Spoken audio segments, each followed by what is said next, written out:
can you have a spleen Qi deficiency with constipation?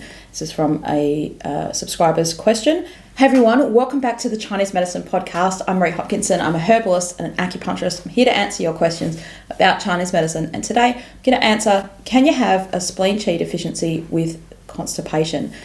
They say, can you have a spleen Qi deficiency and constipation? Food doesn't often break down well for me, and I get frequent indigestion and bloating, but I have chronic constipation instead.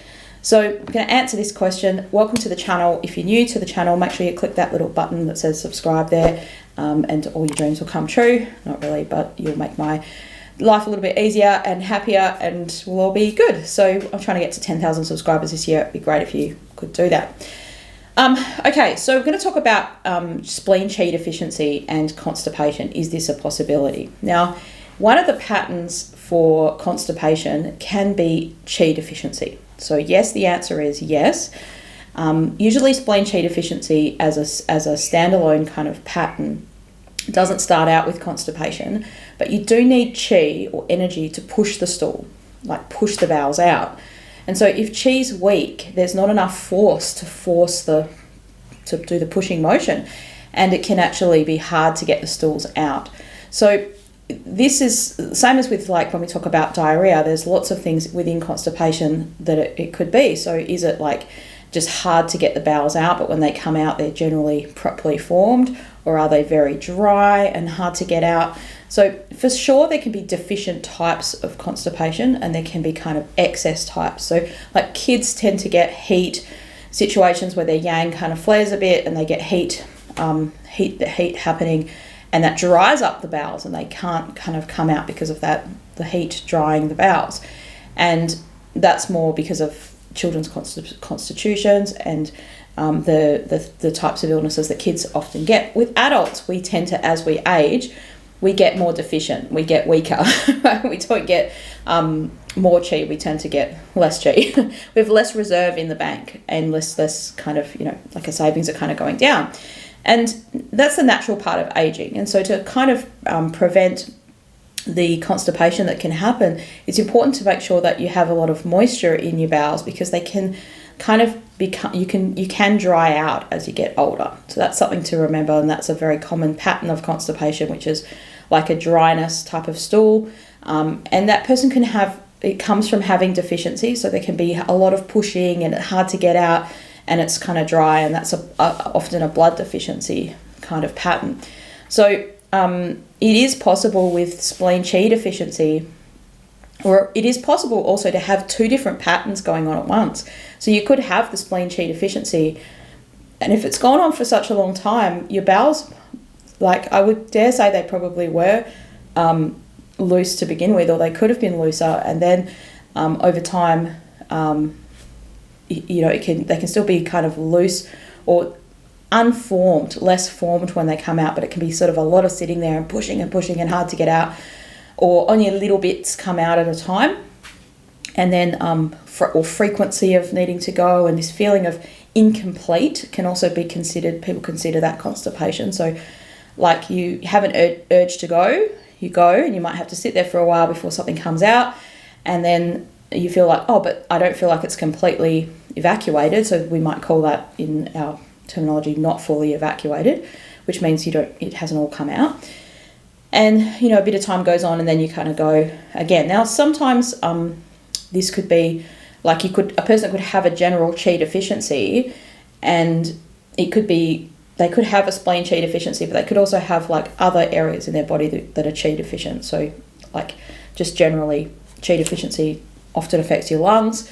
You might have a cough, you might have shortness of breath, just not be as fit and healthy in your lungs, or easy get susceptible to colds and flus, or you could have blood deficiency as a general pattern. So that's that dryness of the stools, and things tending to dry out. And if you have some people with blood deficiency have very cold hands and feet, or coldness in their body.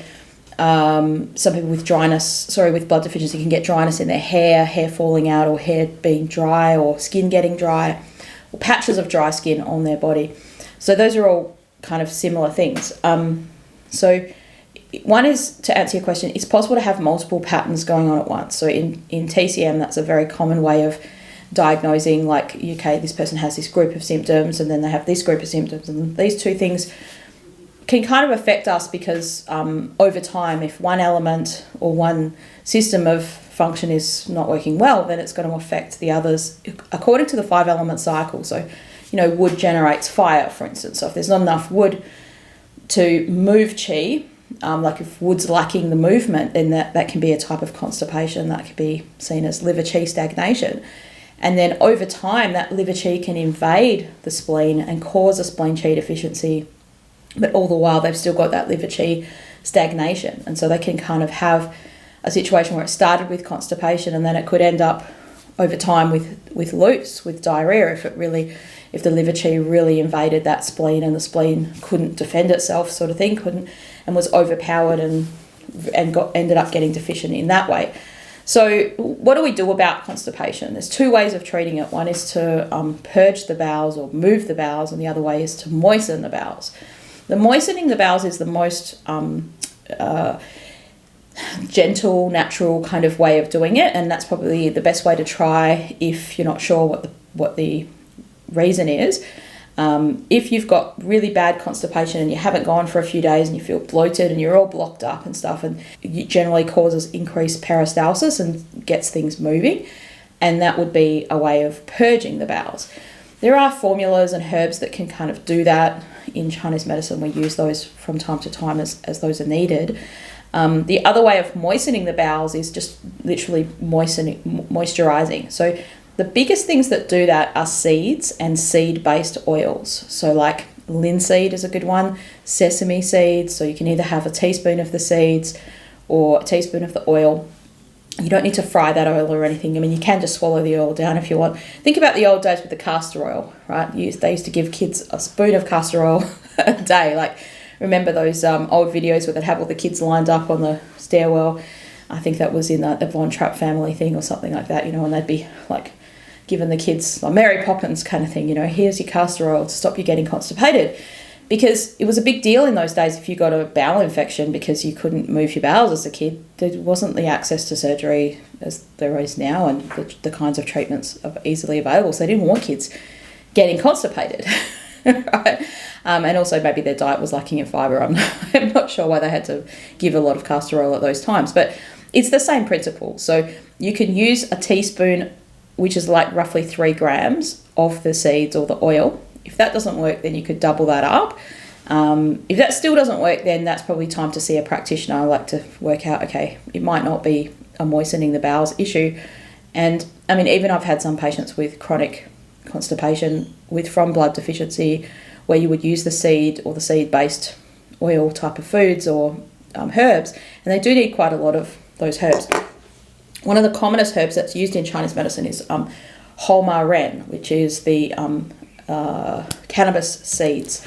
So these are easy to get now. Like, you can actually just get them in the form of hemp seeds, and they can't propagate into cannabis plants, so they're available to be sold. So you can take a teaspoon of that seed or the actual sprinkle the seeds on something on your breakfast or whatever you're going to eat every day, or take the oil, and you can mix the oil into something or take it down. So in general, like, you don't need a ton of oils, but some oils in your diet if you haven't had them already. So things like coconut oil or just even olive oil or different oils. If you don't have them in your diet, you could use that. Like, start doing oil on your drizzle that onto your food. In general, if you're blood deficient, you're better off with a more cooked foods diet than a raw foods diet. But if you are having a salad, you can kind of put the oil onto the salad. The other foods that moisten the bowels are things like spinach can be really useful. So you would have that, like, you don't have to have it raw, but completely cooked, but you can have it a little bit raw with something cooked. Even bone broths can be useful, especially if it's from a blood deficiency type of pattern where you've got to moisten the bowels. So yes, to answer your question, you can have both of those things happening. Strictly speaking, it's not a part of just that pattern. But in my practice, particularly before I did classical Chinese medicine, because we diagnose people a little bit differently in that system, but when I was just purely doing TCM, like, I very rarely see a patient that just has one pattern going on. Like, they'd often have liver qi stagnation and spleen qi deficiency, or heart fire blazing and blood deficiency and something else. Often people have multiple patterns that we can identify, and not all the time those multiple patterns are treated at once, but they commonly are. Like, one of the most common formulas in Chinese medicine, which is for liver qi stagnation and liver blood deficiency, is like Xiaoyao San or Xiaoyao 1 if you're taking it as a pill. These are common, like, everyday formulas for most TCM practitioners, because those patterns are very commonly seen in society. People have a deficiency, and then they have some kind of flaring that's happening from that deficiency as well. Like, they can have a bit of excess and deficiency kind of being seen at the same time. Hopefully this is useful and helpful. If it is, and you're interested in learning more about Chinese medicine, come and learn it with me in my courses. The link is below to find out more about that. I'm working on putting more together and making more opportunities for people to come and learn with me. And we go into a deep dive into some of these topics that are of interest to you. And there's opportunity to kind of interact in those classes if they're the live ones. If I'm also producing some on-demand courses for people. So really interested in helping you discover more about your body in Chinese medicine. I do online consultations and in-person consultations. So if you're in Perth, Western Australia, that's where I live, you can come and see me. Or if you want to do a consult by Zoom, I do that as well. You can click the link below to find out more about that. Thank you for your interest in learning Chinese medicine. Hopefully you've found this useful.